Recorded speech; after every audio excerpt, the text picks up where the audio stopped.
I'd like to tell you about the strangest secret in the world. Some years ago, the late Nobel Prize-winning Dr. Albert Schweitzer was being interviewed in London, and a reporter asked him, "Doctor, what's wrong with men today?" And the great doctor was silent a moment, and then he said, "Men simply don't think." It's about this that I want to talk with you. We live today in a golden age. This is an era that man has looked forward to, dreamed of, and worked toward for thousands of years. But since it's here, we pretty well take it for granted. We in America are particularly fortunate to live in the richest land that ever existed on the face of the earth, a land of abundant opportunity for everyone. But do you know what happens? Well, let's take 100 men who start even at the age of 25. Do you have any idea what will happen to those men by the time they're 65? These 100 men who all start even at the age of 25 believe they're going to be successful. If you asked any one of these men if he wanted to be a success, he'd tell you he did. And you'd notice that he was eager toward life, that there was a certain sparkle to his eye, an erectness to his carriage, and life seemed like a pretty interesting adventure to him. But by the time they're 65, 1 will be rich. 4 will be financially independent. 5 will still be working. 54 will be broke. Now think a moment. Out of the 100, only 5 make the grade. Now why do so many fail? What has happened to the sparkle that was there when they were 25? What's become of the dreams, the hopes, the plans? And why is there such a large disparity between what these men intended to do and what they actually accomplished? When we say about 5% achieve success, we have to define success. And here's the best definition I've ever been able to find. Success is the progressive realization of a worthy ideal. If a man is working toward a predetermined goal and knows where he's going, that man is a success. If he's not doing that, he's a failure. Success is the progressive realization of a worthy ideal.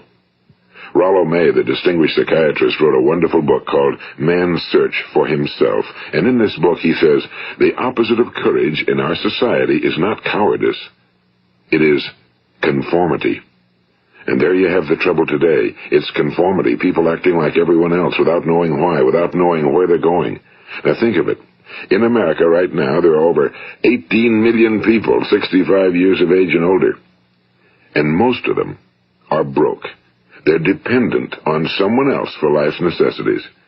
Now, we learn to read by the time we're 7. We learn to make a living by the time we're 25. Usually by that time, we're not only making a living, we're supporting a family. And yet by the time we're 65, we haven't learned how to become financially independent in the richest land that has ever been known.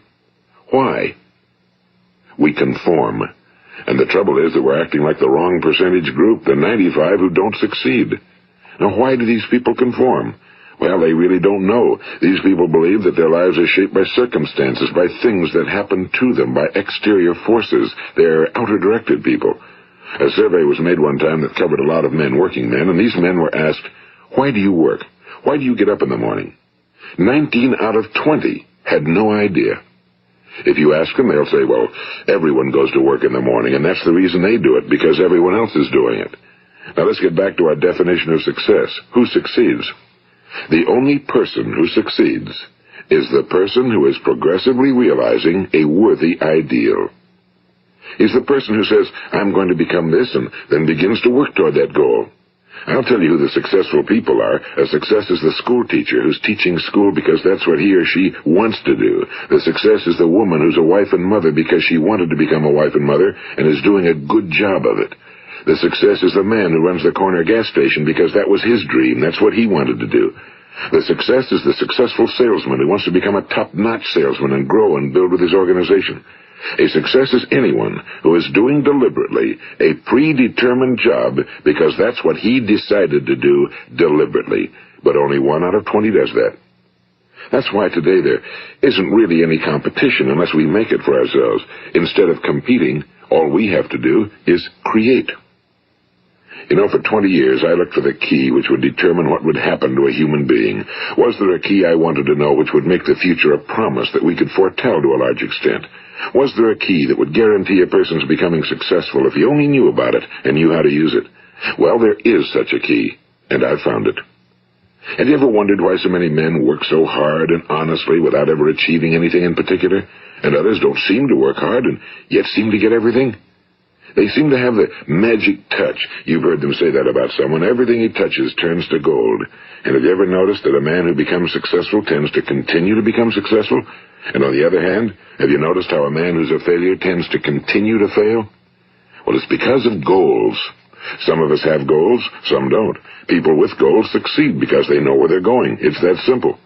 Think of a ship leaving a harbor, and think of it with the complete voyage mapped out and planned. The captain and crew know exactly where it's going and how long it'll take.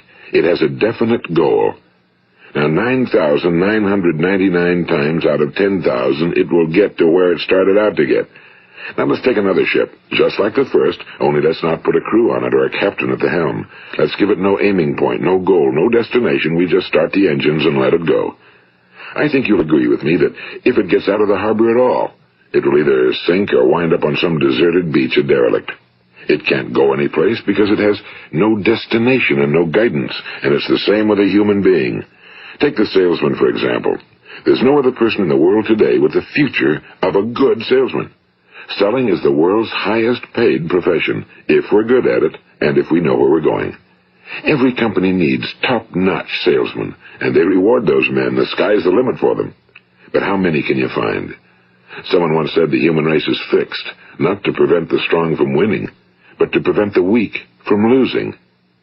The American economy today can be likened to a convoy in time of war. The entire economy is slowed down to protect its weakest link, just as the convoy had to go at the speed that would permit its slowest vessel to remain in formation. That's why it's so easy to make a living today. It takes no particular brains or talent to make a living and support a family today. So we have a plateau of so-called security, if that's what a person's looking for. But we do have to decide how high above this plateau we want to aim. Now let's get back to the strangest secret in the world, the story that I wanted to tell you today. Why do men with goals succeed in life and men without them fail? Well, let me tell you something which, if you really understand it, will alter your life immediately. If you understand completely what I'm going to tell you from this moment on, your life will never be the same again. You will suddenly find that good luck just seems to be attracted to you. The things you want just seem to fall in line, and from now on you won't have the problems, the worries, the gnawing lump of anxiety that perhaps you've experienced before. Doubt, fear, well, they'll be things of the past. Here's the key to success and the key to failure. We become what we think about. Now let me say that again. We become what we think about. Throughout all history, the great wise men and teachers, philosophers and prophets have disagreed with one another on many different things. It's only on this one point that they are in complete and unanimous agreement. Listen to what Marcus Aurelius, the great Roman emperor, said. A man's life is what his thoughts make of it. Disraeli said this, everything comes if a man will only wait. I've brought myself by long meditation to the conviction that a human being with a settled purpose must accomplish it, and that nothing can resist a will that will stake even existence for its fulfillment. Ralph Waldo Emerson said this, a man is what he thinks about all day long.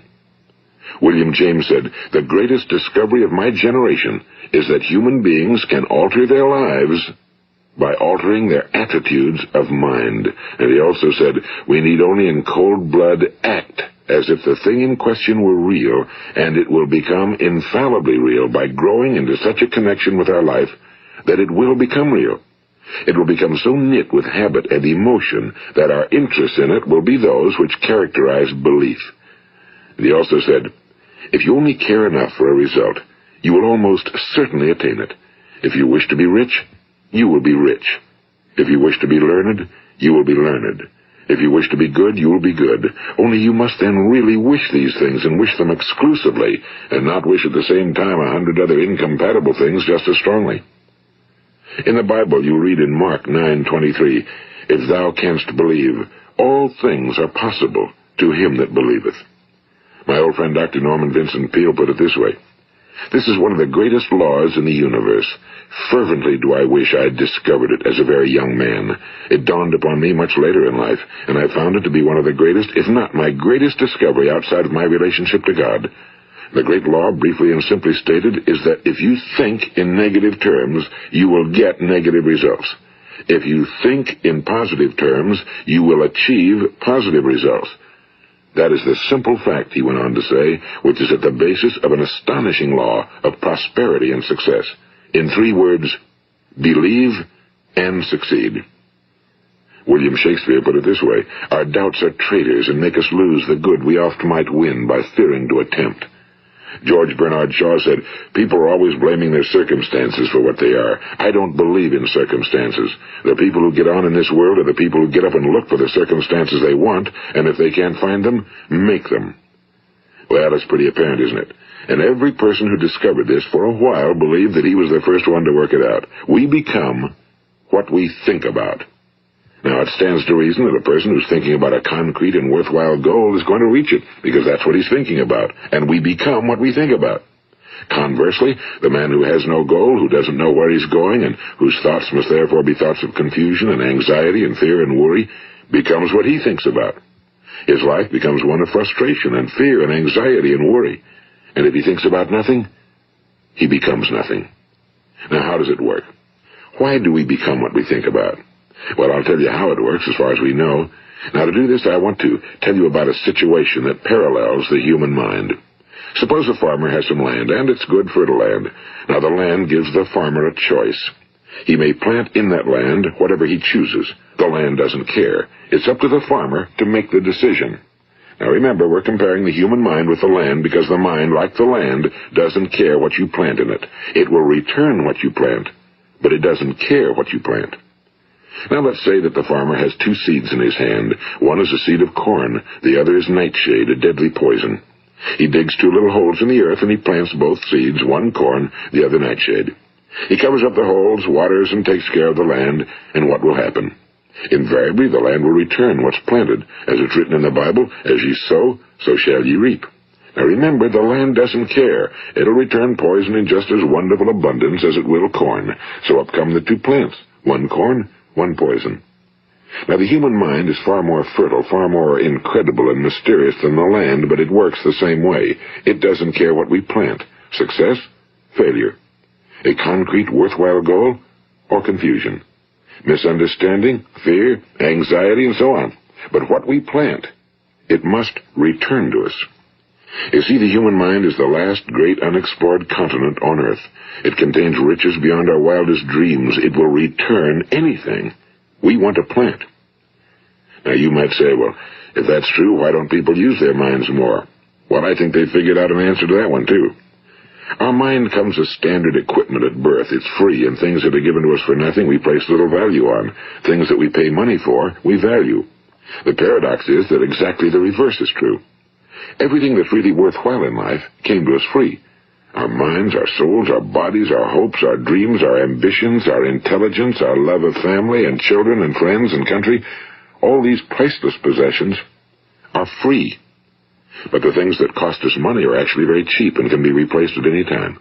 A good man can be completely wiped out and make another fortune. He can do that several times. Even if our home burns down, we can rebuild it. But the things we got for nothing, we can never replace. The human mind isn't used because we take it for granted. Familiarity breeds contempt. It can do any kind of job we assign to it, but generally speaking, we use it for little jobs instead of big, important ones. Universities have proved that most of us are operating on about 10% or less of our abilities. So decide now, what is it you want? Plant your goal in your mind. It's the most important decision you'll ever make in your entire life. What is it you want? Do you want to be an outstanding salesman? A better worker at your particular job? Do you want to go places in your company, in your community? Do you want to get rich?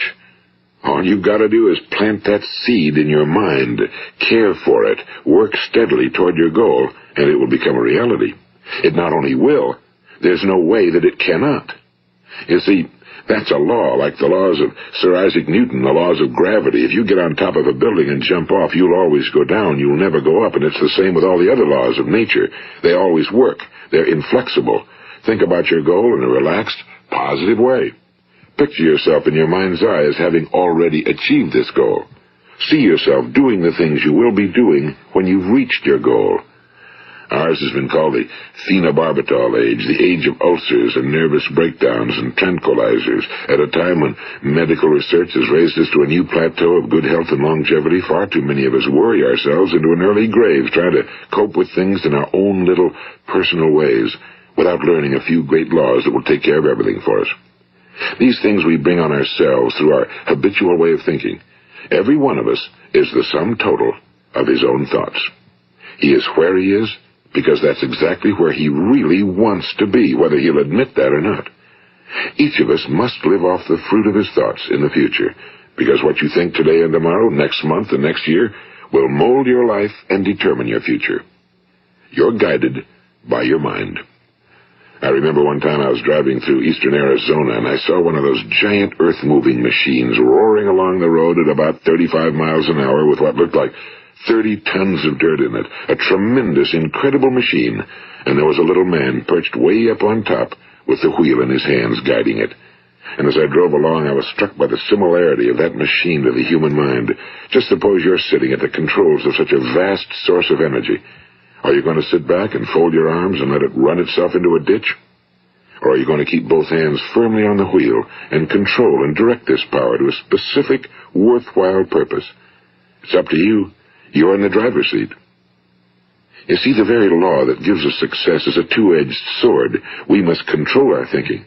The same rule that can lead a man to a life of success, wealth, happiness, and all the things he ever dreamed of for himself and his family. That very same law can lead him into the gutter. It's all in how he uses it, for good or for bad.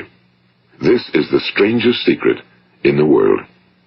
Now, why do I say it's strange, and why do I call it a secret? Actually, it isn't a secret at all. It was first promulgated by some of the earliest wise men, and it appears again and again throughout the Bible, but very few people have learned it, understand it. That's why it's strange, and why for some equally strange reason it virtually remains a secret. I believe that you could go out and walk down the main street of your town and ask one man after another what the secret of success is, and you probably wouldn't run into one man in a month who could tell you. Now, this information is enormously valuable to us if we really understand it and apply it. It's valuable to us not only for our own lives, but the lives of those around us, our families, employees, associates, and friends. Life should be an exciting adventure. It should never be a bore. A man should live fully, be alive. He should be glad to get out of bed in the morning. He should be doing a job he likes to do because he does it well. One time I heard Grove Patterson, the great late editor-in-chief of the Toledo Daily Blade, make a speech, and as he concluded his speech, he said something I've never forgotten. He said, "My years in the newspaper business have convinced me of several things. Among them, that people are basically good, and that we came from someplace, and we're going someplace. So we should make our time here an exciting adventure. The architect of the universe didn't build a stairway leading nowhere." And the greatest teacher of all, the carpenter from the plains of Galilee, gave us the secret time and time again. As ye believe, so shall it be done unto you. I've explained the strangest secret in the world and how it works. Now, on this side, I want to explain how you can prove to yourself the enormous returns possible in your own life by putting this secret to a practical test. I want you to make a test that will last 30 days. It isn't going to be easy, but if you'll give it a good try, it will completely change your life for the better. Now, back in the 17th century, Sir Isaac Newton, the English mathematician and natural philosopher, gave us some natural laws of physics which apply as much to human beings as they do to the movement of bodies in the universe. And one of these laws is that for every action, there is an equal and opposite reaction. Simply stated, as it applies to you and me, it means we can achieve nothing without paying the price. The results of your 30-day experiment will be in direct proportion to the effort you put forth. To be a doctor, you must pay the price of long years of difficult study. To be successful in selling, and remember that each of us succeeds to the extent of his ability to sell. Selling our families on our ideas, selling education in schools, selling our children on the advantages of living the good and honest life, selling our associates and employees on the importance of being exceptional people. To, of course, the profession of selling itself. But to be successful in selling our way to the good life, we must be willing to pay the price. And what is that price? Well, it's many things. First, it's understanding emotionally, as well as intellectually, that we literally become what we think about, that we must control our thoughts if we're to control our lives. It's understanding fully that as ye sow, so shall ye reap. Second, it's cutting away all fetters from the mind and permitting it to soar as it was divinely designed to do. It's the realization that your limitations are self-imposed and that the opportunities for you today are enormous beyond belief. It's rising above narrow-minded pettiness and prejudice. And third, it's using all your courage to force yourself to think positively on your own problem, to set a definite and clearly defined goal for yourself, to let your marvelous mind think about your goal from all possible angles, to let your imagination speculate freely upon many different possible solutions, to refuse to believe that there are any circumstances sufficiently strong to defeat you in the accomplishment of your purpose, to act promptly and decisively when your course is clear, and to keep constantly aware of the fact that you are, at this moment, standing in the middle of your own acres of diamonds, as Russell Conwell used to point out. And fourth, save at least 10% of every dollar you earn. It's also remembering that no matter what your present job, it has enormous possibilities, if you're willing to pay the price. Now let's just go over the important points in the price each of us must pay to achieve the wonderful life that can be ours. It is, of course, worth any price. 1. You will become what you think about. 2. Remember the word imagination and let your mind begin to soar. 3. Courage. Concentrate on your goal every day. 4. Save 10% of what you earn. And 5. Action. Ideas are worthless unless we act on them. Now, I'll try to outline the 30-day test I want you to make. Keep in mind that you have nothing to lose by making this test and everything you could possibly want to gain. There are two things that may be said of everyone. Each of us wants something, and each of us is afraid of something. I want you to write on a card what it is you want more than anything else. It may be more money. Perhaps you'd like to double your income or make a specific amount of money. It may be a beautiful home. It may be success at your job. It may be a particular position in life. It could be a more harmonious family. Each of us wants something. Now write down on your card specifically what it is you want. Make sure it's a single goal and clearly defined. You needn't show it to anyone, but carry it with you so that you can look at it several times a day.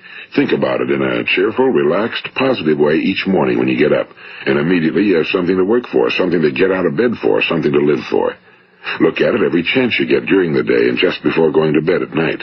And as you look at it, remember that you must become what you think about, and since you're thinking about your goal, you realize that soon it will be yours. In fact, it's yours really the moment you write it down and begin to think about it. Look at the abundance all around you as you go about your daily business. You have as much right to this abundance as any other living creature. It's yours for the asking.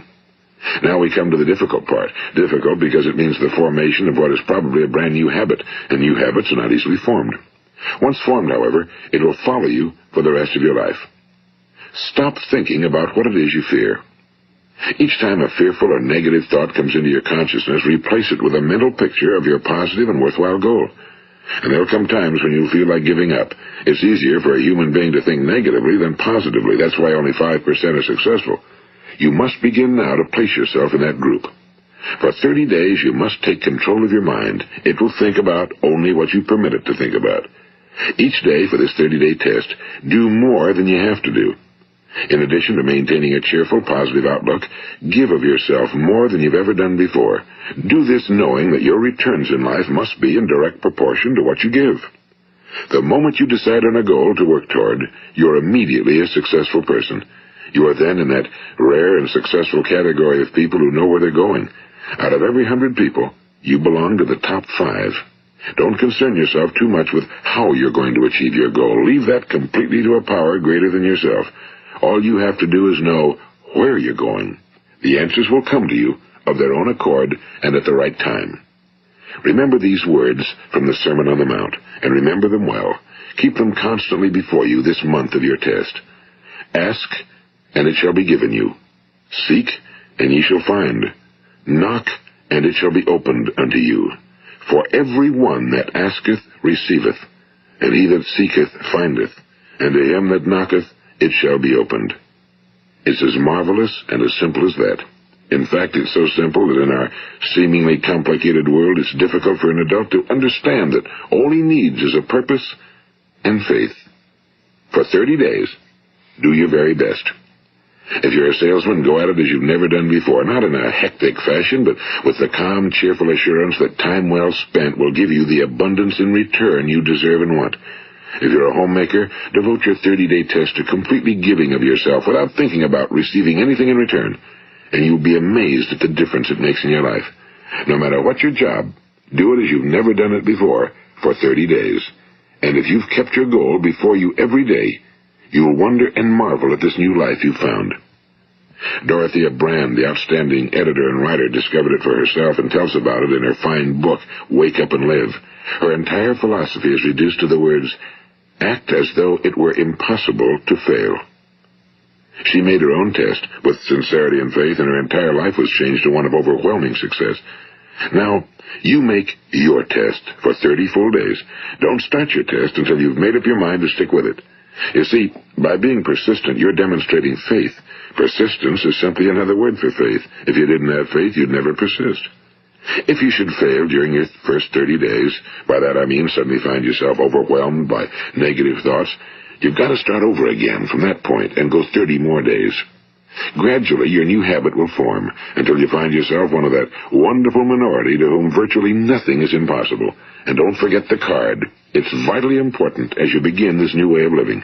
On one side of the card, write your goal, whatever it may be. On the other side, write the words we've quoted from the Sermon on the Mount. Ask, and it shall be given you. Seek, and ye shall find. Knock, and it shall be opened unto you. Nothing great was ever accomplished without inspiration. See that during these crucial first 30 days, your own inspiration is kept at a peak. And above all, don't worry. Worry brings fear, and fear is crippling. The only thing that can cause you to worry during your test is trying to do it all yourself. Know that all you have to do is hold your goal before you. Everything else will take care of itself. Remember also to keep calm and cheerful. Don't let petty things annoy you and get you off course. Now, since making this test is difficult, some will say, why should I bother? Well, look at the alternative. No one wants to be a failure. No one really wants to be a mediocre individual. No one wants a life constantly filled with worry and fear and frustration. Therefore, remember that you must reap that which you sow. If you sow negative thoughts, your life will be filled with negative things. If you sow positive thoughts, your life will be cheerful, successful, and positive. Now, gradually, you will have a tendency to forget what you've heard on this recording. Play it often. Keep reminding yourself of what you must do to form this new habit. Gather your whole family around at regular intervals and listen to what's been said here. You know, most men will tell you that they want to make money without understanding the law. The only people who make money work in a mint. The rest of us must earn money. This is what causes those who keep looking for something for nothing or a free ride to fail in life. The only way to earn money is by providing people with services or products which are needed and useful. We exchange our time and our product or service for the other man's money. Therefore, the law is that our financial return will be in direct proportion to our service. Now, success is not the result of making money. Making money is the result of success, and success is in direct proportion to our service. Most people have this law backwards. They believe that you're successful if you earn a lot of money. The truth is that you can only earn money after you're successful. It's like the story of the man who sat in front of the stove and said to it, "Give me heat, and then I'll add the wood." How many men and women do you know, or do you suppose there are today, who take the same attitude toward life? There are millions. We've got to put the fuel in before we can expect heat. Likewise, we've got to be of service first before we can expect money. Don't concern yourself with the money. Be of service, build, work, dream, create. Do this, and you'll find there's no limit to the prosperity and abundance that will come to you. Prosperity, you know, is founded upon a law of mutual exchange. Any person who contributes to prosperity must prosper in turn himself. Sometimes the return will not come from those you serve, but it must come to you from someplace, because that's the law. For every action, there is an equal and opposite reaction. As you go daily through your 30-day test period, remember that your success will always be measured by the quality and quantity of service you render, and money is a yardstick for measuring this service. No man can get rich himself unless he enriches others. Now, there are no exceptions to a law. You can drive down any street in America and from your car estimate the service that's being rendered by the people living on that street. Had you ever thought of this yardstick before? It's interesting. Some, like ministers and priests and other devoted people, measure their returns in the realm of the spiritual, but again, their returns are equal to their service. Once this law is fully understood, any thinking person can tell his own fortune. If he wants more, he must be of more service to those from whom he receives his return. If he wants less, he has only to reduce his service. This is the price you must pay for what you want. If you believe you can enrich yourself by deluding others, you can end only by deluding yourself. It may take some time, but just as surely as you breathe, you'll get back what you put out. Don't ever make the mistake of thinking you can avert this. It's impossible. The prisons and the streets where the lonely walk are filled with people who tried to make new laws just for themselves. We may avoid the laws of man for a while, but there are greater laws that cannot be broken. An outstanding medical doctor recently pointed out 6 steps that will help you realize success. 1. Set yourself a definite goal. 2. Quit running yourself down. 3. Stop thinking of all the reasons why you cannot be successful and instead think of all the reasons why you can. 4. Trace your attitudes back through your childhood and try to discover where you first got the idea you couldn't be successful, if that's the way you've been thinking. 5. Change the image you have of yourself by writing out a description of the person you would like to be. And 6. Act the part of the successful person you have decided to become. The doctor who wrote those words is a noted West Coast psychiatrist, Dr. David Harold Fink. Do what the experts since the dawn of recorded history have told you you must do. Pay the price by becoming the person you want to become. It's not nearly as difficult as living unsuccessfully. Make your 30-day test, then repeat it again, and each time it will become more a part of you until you'll wonder how you could ever have lived any other way. Live this new way and the floodgates of abundance will open and pour over you more riches than you may have dreamed existed. Money? Yes, lots of it. But what's more important, you'll have peace. You'll be in that wonderful minority who lead calm, cheerful, successful lives. Start today. You have nothing to lose, but you have a whole life to win. This is Earl Nightingale, and thank you.